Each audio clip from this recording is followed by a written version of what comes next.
Hi guys, this is Chi. Welcome to my channel. I haven't posted in a really long time, and so it's just been on my heart to post about some encouraging words that God's been sharing with me, and I want to share that with you.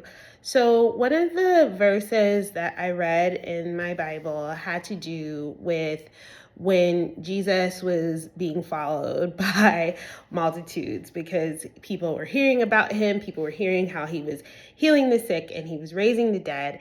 And so he was being followed by multitudes with his disciples, so much so that people were almost trampling over each other, to the extent that he had to tell the disciples to put him on a boat so that he can preach to the multitudes from the boat so that they wouldn't overwhelm him in terms of trampling him, hurting him, that type of situation. And so what it taught me is about boundaries. Even Jesus had boundaries in terms of how he helped people, how close he allowed them to physically be to him so that he wouldn't get hurt. And this was physical hurt.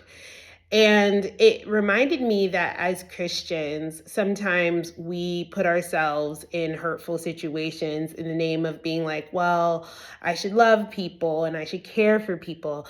But you should also love people as you love yourself. This is what the Bible instructs us to do. And so, given that, you shouldn't love people at the risk of hurting yourself, which is where good boundaries come in. And so I'm going to show you one way in which I have learned, because this is something that I personally have struggled with and still struggle with. One thing that I've learned in terms of how to set really good boundaries for yourself. How to set really good boundaries for yourself. Think about the things that make you angry. When you think about the things that make you angry, that frustrate you, that's usually places where you don't have the best boundaries. So if you think about something that makes you really, really angry, figure out what boundary that you need to start enforcing to protect yourself and protect your emotions. The Bible also says, guard your heart above all things. And so you should always be guarding your heart and making sure that you're putting the right guardrails around you to keep yourself from being in hurtful or toxic situations. So that's my quick Sunday self-care word. Hopefully you all enjoy, like, subscribe. This is just something I'm starting to do. So please feel free to comment, and I'll talk to you all next Sunday.